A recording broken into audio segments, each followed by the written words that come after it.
Oh, so all that for nothing. Oh, they didn't find anything. Sherlock Holmes isn't a nice man, is he? I don't think I like him now. Look what I found.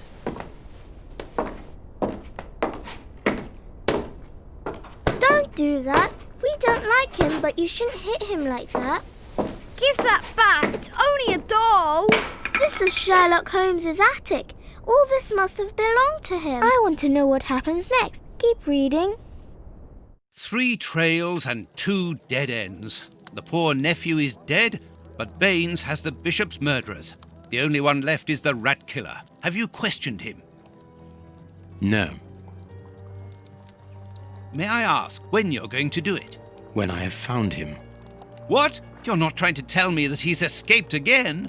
Yes, but this time it's not your fault, nor mine for that matter. You've been using me, Holmes. I unwittingly aided one of the most dangerous criminals in the kingdom to escape. So please tell me why. An explanation would be futile. It would only lead to further pointless questions. But do you have even the slightest notion as to where he might be hiding? Forget Hans Schielmann for the moment, Watson. Just concentrate on the fact that the bishop is on the chessboard. In any case, the news has spread like wildfire. Look at the headlines. All the papers are talking about it. And the Globe Explorer, their editors must be jumping for joy. Let the dogs bark with the pack, Watson. But how could Farley be so well informed? Look, he also mentions our visit to the opium den, and in great detail. How did he know?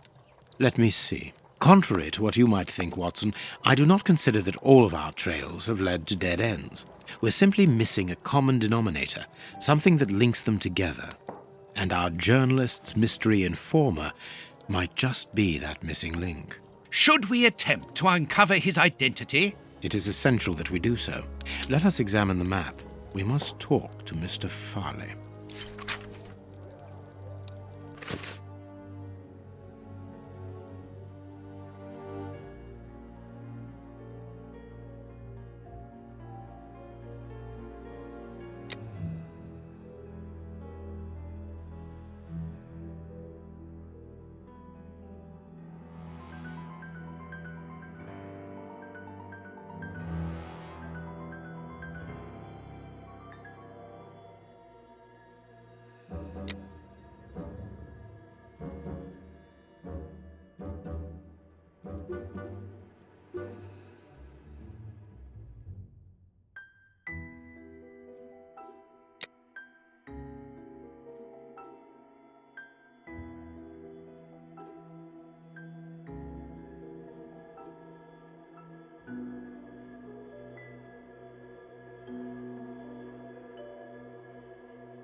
You have been a great help, dear Toby. I'll ask Mrs. Hudson to send you up some fine giblets.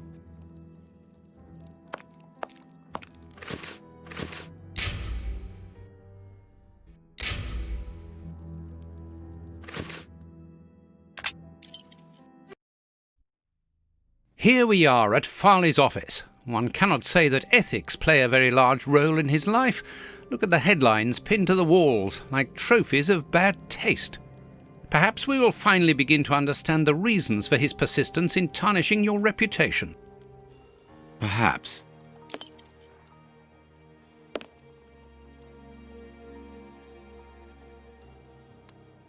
Coffee. It's still hot.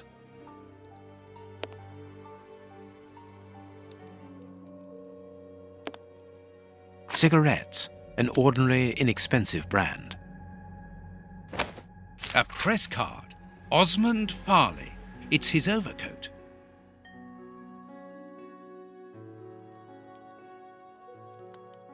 This door is locked.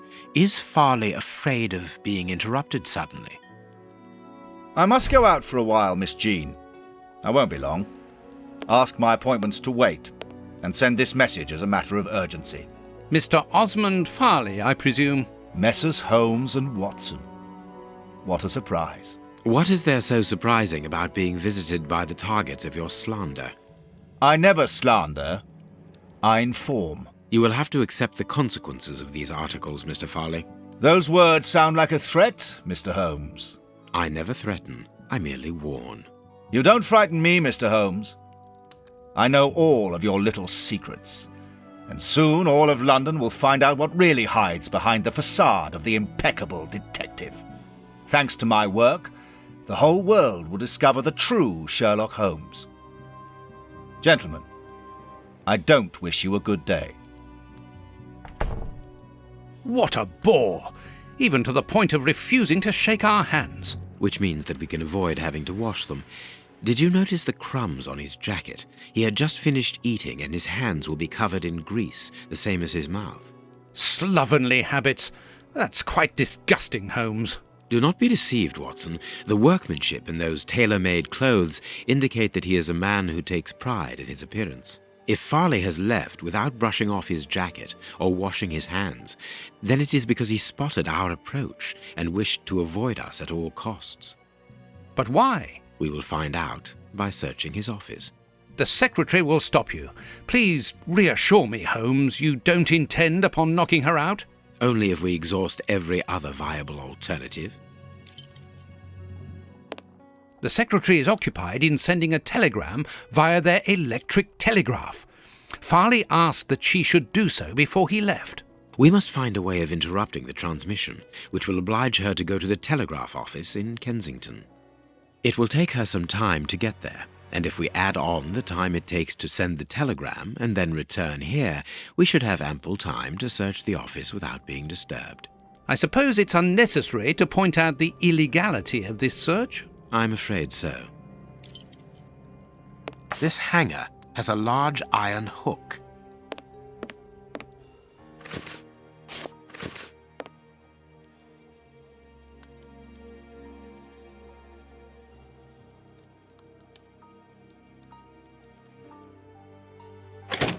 I can hear an electrical humming.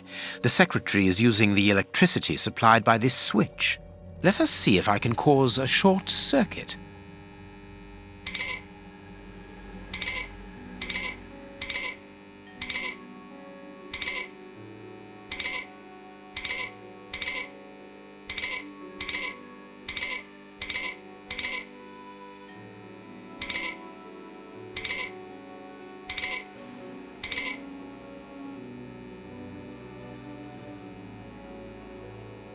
There we are. It is simplicity itself. Oh, that's just too bad. Get out quickly, Watson. I'm going to hide here.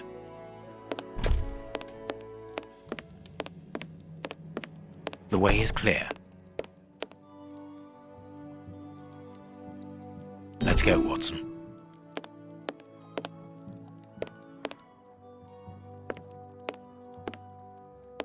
Here is Farley's secretary's telegram. Nothing special here. The secretary has just changed the typewriter ribbon. There are smudges of dark blue ink. A page of this notebook has been torn out. We can only see the title in shorthand and today's date. It's a message that the secretary must send urgently. I'm going to recopy it. You can read shorthand? You never cease to amaze me. Were you a secretary before becoming the great Sher? Perhaps. But no, a man must have his secrets.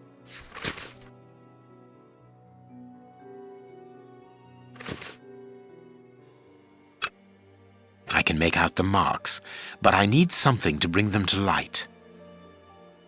A makeup case with a good brush. The ribbon is missing from this machine.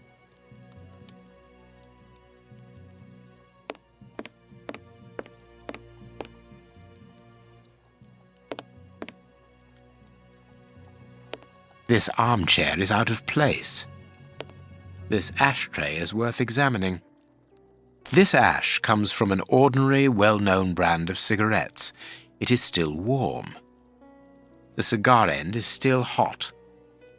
This cigar is of a fine quality. It must be very expensive and difficult to obtain. And it is not even finished. What a waste. Farley was not alone when we arrived at his secretary's office. You're thinking of the owner of the cigar. Yes, the reporter smokes ordinary cigarettes. Can you smell the subtle scent of gingerbread? That is the characteristic odor of a Habano Clarissimo. Our mysterious visitor is a rich man, Watson. This category of Havanas is exorbitant, and I cannot imagine a cigar lover crushing out such a marvelous smoke before finishing it. Since we saw no one leaving the building, that must point to a secret exit somewhere. How are we going to find it? By retracing Farley's steps from the moment before we arrived. Look, this room is teeming with clues.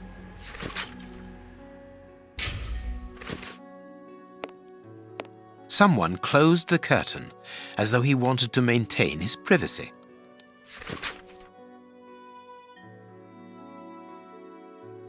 This paper only just escaped the flames. But who is this note about? And who wrote it? I will deal with it later. This book has fallen down from the shelf. The Adventures of Sherlock Holmes. My word, it's my stories about your investigations. A real investigative reporter must have read them, my dear Watson. My adventures have fallen from this shelf.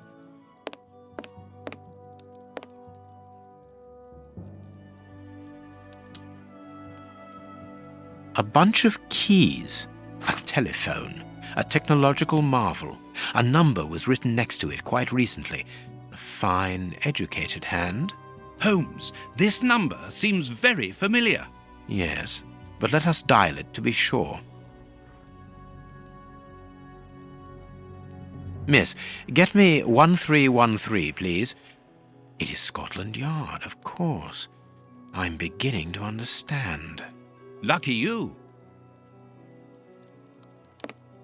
Our man left his sandwich unfinished. Judging from all the notes on the board, our reporter is an assiduous and organized worker. A photograph of Prince Woodville.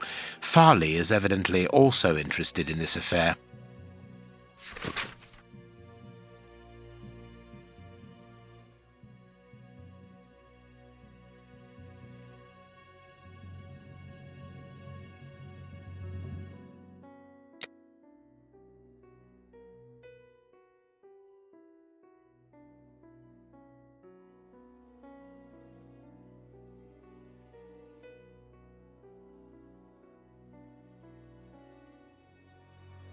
A horrible story, and rather a strange one.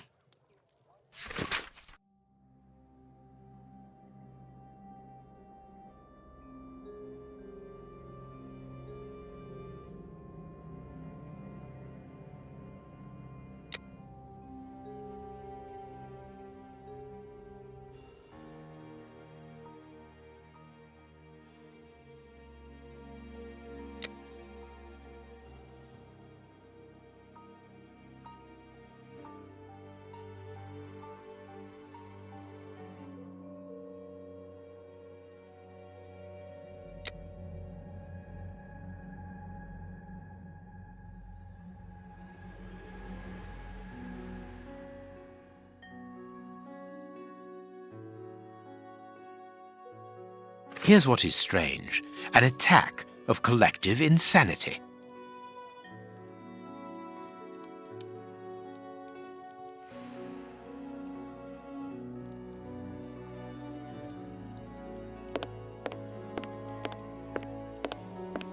The key is still in the lock.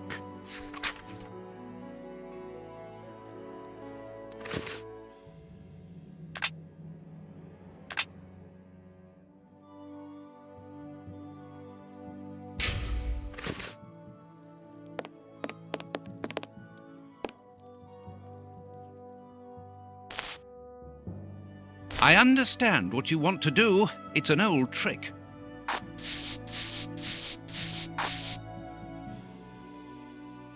I can see what has been written. Please write it down. Very well, Holmes.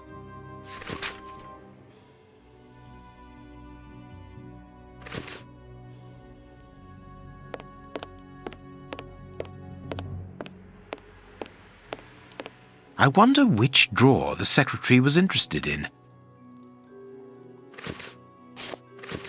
The DF drawer, of course, the one in the message that we deciphered from the secretary's desk blotter.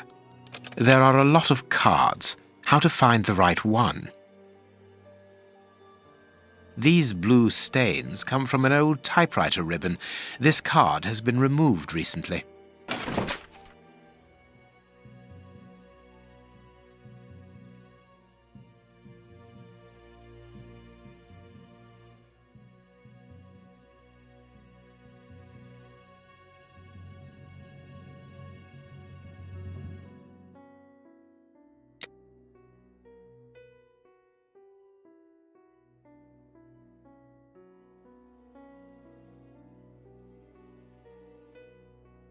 This card has got grease marks on it. The reporter made them. Apparently he's making inquiries about Prince Woodville, too. But where do you come into all this? Look, if we pull the curtain a little, we can see out into the street.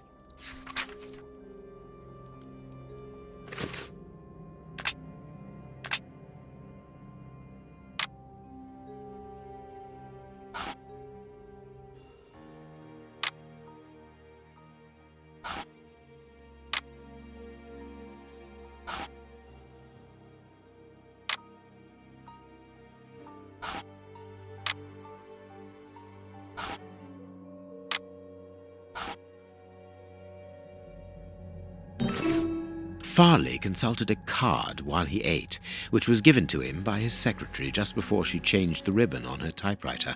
The reporter's greasy fingerprints are all over the card. When he went to file it away, he glanced automatically out of the window and saw us in the street. He closed the filing cabinet and rushed to lock his office door. In his haste, he pushed his chair aside, but didn't think to return it to its place. Precisely. He then hurried to tell his visitor of our arrival and showed him the way out. He then threw a piece of paper into the fireplace. But we still don't know how the cigar-smoking visitor departed. The answer lies in the direction the reporter took, Watson. At a certain moment, he would have been in a place where he had no logical reason to be. Look at our deduction board, and then let us go to the place where the reporter should not be.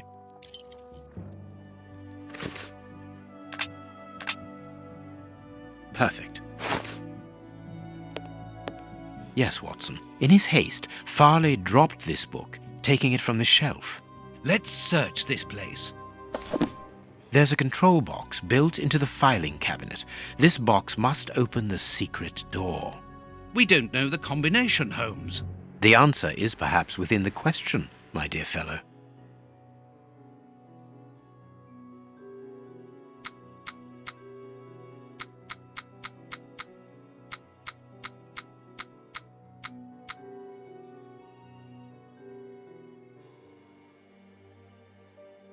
There we are. It is simplicity itself. Let us go and look at this secret exit, Watson.